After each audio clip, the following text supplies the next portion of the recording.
Hello, my name is Tim Sales. I live and work out of Woodland Hills, California. I'd like to first say that you're not going to see glitz here, so please don't expect it. I'm not an entertainer nor an actor. I've created this video as a tool designed to educate people about a business concept that works for people who are willing to put 100% of themselves into something. See, it takes 200% to be successful in business. 100% must come from you. 100% must come from the business vehicle that you've chosen. Business vehicle meaning how you earn your living, how you support your family. I've seen people who relentlessly pour 100% of themselves into a business vehicle, profession, or job, but that vehicle doesn't have the capability to give back 100%. The mechanics of wealth are just not there. But no one has ever fully explained to you why it doesn't work and why it's a waste of your valuable time if your goal is financial success. This video is for the person who is willing to put in their 100%. They're only lacking the right business vehicle, the explanation of why it's right, and the evidence that it does in fact work. Even though I say you must put in 100%, that doesn't mean that you have to work it full time. I didn't. That doesn't mean that you have to sacrifice your family time, nor does it mean you have to have prior experience. I didn't. What I'll be talking about over the next hour is a real business. One where a real product or service gets moved to an inline consumer and a solid company gets built. What you'll learn right here has allowed me and an associate to build a $25 million company. Now, a $25 million company has certainly been done before. However, this was done where no employees were required. No accounts receivable, no accounts payable, no overhead, and very little inventory. Recently, I said those words to a business owner who said back to me, "Sounds too good to be true." My response back to him was that a good enough reason to stop looking? He paused for a couple of seconds and then he said, "That wouldn't be very smart, would it?" What I suggest you do is not just watch this information, but study it. What I want to do first is create an equal playing field between people who know how to evaluate a business and those who don't. Because me explaining this business wouldn't be very effective until you understand how to place value to a business. The simplest thing for someone to do when they don't understand something is to go, doesn't work. The way I'll accomplish this equal playing field is to give you 4 main principles to look for in a business. Number 1 is a huge expanding market. If you were the best vinyl record producer in the world, would it matter today? No. It doesn't matter how good you are in an industry that's eroding. Number 2 is a unique and consumable product. I'll cover unique first. If you don't have a unique product, then you compete on price and convenience. Who has the best price? Who's closest to the customer? Yet if you have uniqueness, then people must come to you. Next is consumable. If you have a non-consumable product, you're basically unemployed until your next sell. You want the repeat sales of consumable products.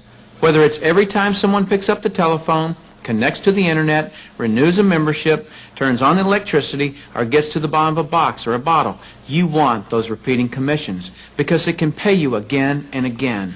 Number 3 is timing. Primarily here I'm talking about trends in timing. During all cycles of the economy, there are people who are making money and losing money. The makers are the ones in front of large trends. The losers disregard trends. How do you get in front of large trends? You study what creates them. Without any hesitation, in today's society, it's the baby boom generation that creates the largest trends. The baby boomers are a group of babies born between 1946 and 1964. There were 76 million of them born in the United States, 1 billion of them worldwide. Why is this group so talked about? They're 1/3 of the U.S. population and control 65% of all the money. So what are the next trends? Health, looking younger, education, retirement, security, and money. Those are some of the big trends. So if you want to be brilliantly compensated, you must focus on industries and companies that have positioned themselves in front of these trends. Number 4 is leverage. I'm going to spend some time on this one. We're not really taught this in our society. We're taught to go get a good education, build a resume, and exchange our expertise for someone's dollars. The problem with that is if we're not exchanging our expertise, we're not making any dollars. So vacation time is costly. A walk around the golf course, costly. Family time, although extremely important, is costly. I'll define the word leverage as an increased means by which to attain something. One form of leverage is investing $5 million and earning 10% interest, which will yield you about 41 grand a month in income. So whether you're enjoying family time or playing golf or vacationing, you're still enjoying 41 grand a month in income. You're leveraging off your money. That's a leverage everyone would love, but very few have it.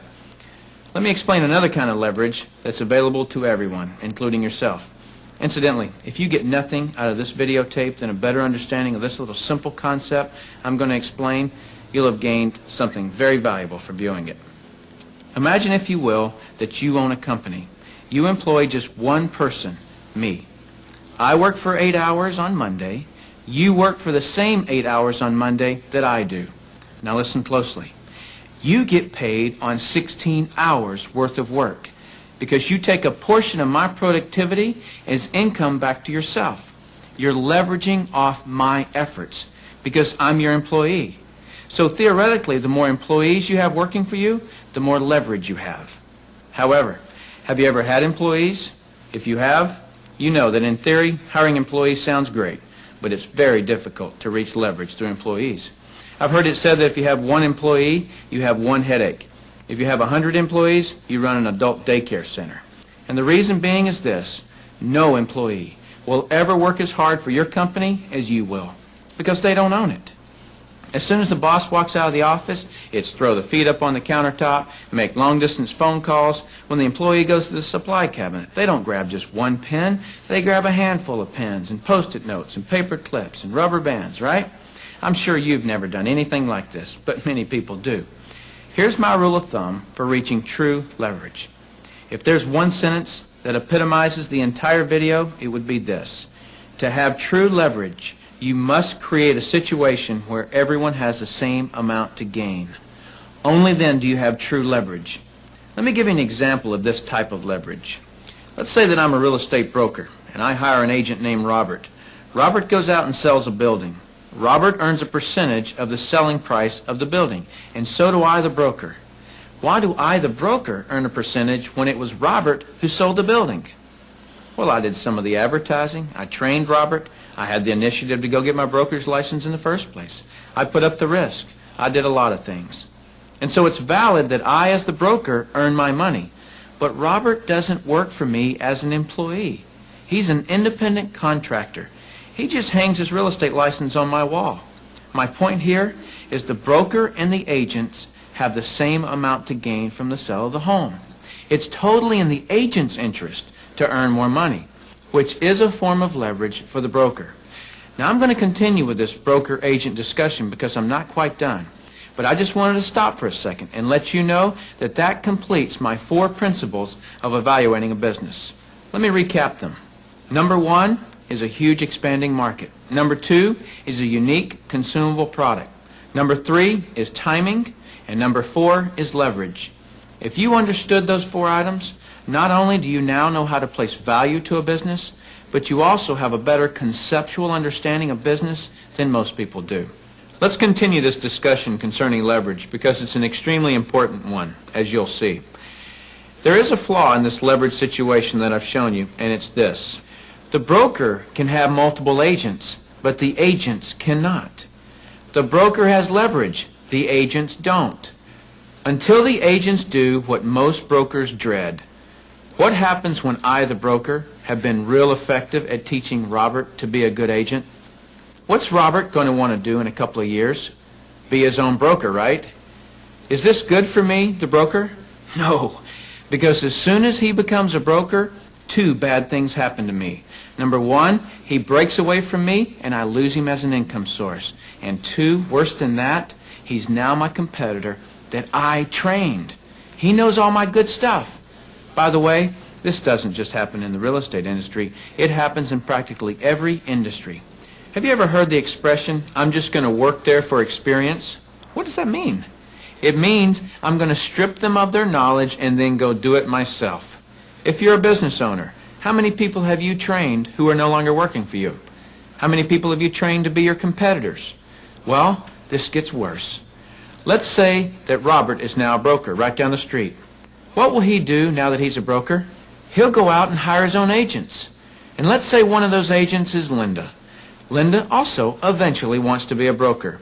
So she becomes a competitor to me that I indirectly trained, as well as Robert, who I directly trained. And this continues on and on.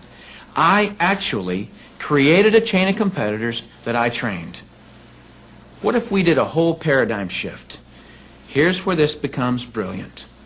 Let's say instead I'm going to empower Robert to become a broker. I want him to become a broker from day one. See, the only way that you or I can retain a leader is provide him or her with the same opportunity for growth that we have. Hence, an opportunity where everyone has the same amount to gain. So from day one, I'm going to encourage Robert to be a broker. And when he does, he doesn't break away from me and become my competitor. He shifts from agent to broker, which now allows him to sponsor his own agents. Now, to create an incentive for me, the broker, to always help Robert and his agents, I'm still going to earn a percentage of what he and his agents sell. And shouldn't I? I trained him. I put up the risk and all those reasons I mentioned earlier. Now, the percentage I earn from Robert and his organization should be a lot smaller than when he was an agent, but I should still earn a percentage. That's my incentive to keep working with them. Now, some people look at this and say, gosh, isn't that one of those pyramids? And what's the perception of a pyramid? People at the top make all the money and the people down below do all the work, right? Isn't that the perception of a pyramid? Let me explain why this is not a pyramid and why people at the top don't necessarily make all the money. Let me just make a quick point before I discuss the pyramid issue. It's not the geometric shape that people have a problem with. This geometric shape is probably the shape of your family tree, the shape of our government. To the architect, it's the strongest structure known to man. Every organizational structure in the world is this shape. So the shape isn't the problem. However, that perception, people at the top earn all the money, let me illustrate that for you. Here's a typical corporation. At the top, you have a CEO, which stands for Chief Executive Officer. Does the president earn more money than the CEO? Not normally. How about below the president? Do any of the vice presidents earn more money than the president? No. Let me ask this question, and I want you to really think about it. What would happen if some of the vice presidents of a corporation made more money than the president? Really, what would happen? Talk about total confusion. This whole process is called delegation. Each level of the corporation earns less income. The reason the president can tell the vice president what to do is because they make more money. The reason a middle manager can tell the staff and employees what to do is because they make more money. So the corporate structure is people at the top making the majority of the money, and the people at the bottom do not. The CEO of any corporation earns off the productivity of, or is leveraged off of, everyone in his or her corporation. Whether that CEO personally hired every employee or someone else in the company hires them. So the CEO, and only the CEO, earns on multiple levels of his or her company. And the model that I'm suggesting as being brilliant is where you, the individual, are given that same opportunity to earn on multiple levels of brokers and agents. In network marketing, you, the individual, are given the opportunity to earn off the productivity of the people in your organization, whether you personally sponsor them or someone in your organization sponsors them. Remember when I said to reach true leverage, you must create a situation where everyone has the same amount to gain? Well, that's what I've just described. Here's what makes the network marketing structure the absolute fairest structure available. In most network marketing companies, everyone can earn a certain number of levels deep of the organization they build. Everyone in the company can earn that same number of levels deep, like maybe 4 levels deep or 6 levels deep. Let's say we use 4 levels. So if you build an organization to be more productive, then you would earn more money than I would, even if you were in my organization. In the example shown, you would earn on 3 levels I couldn't reach, because everyone gets the same number of levels. There are people in my organization right now that earn more money than I do. Do you know what I call that? Fair. Shouldn't it be that way? I mean, take any structure. Shouldn't the most productive person in that structure make the most money? What does a nice resume or years of seniority have to do with productivity? Nothing. If you bring more profits to a company or organization, Don't you deserve more profits?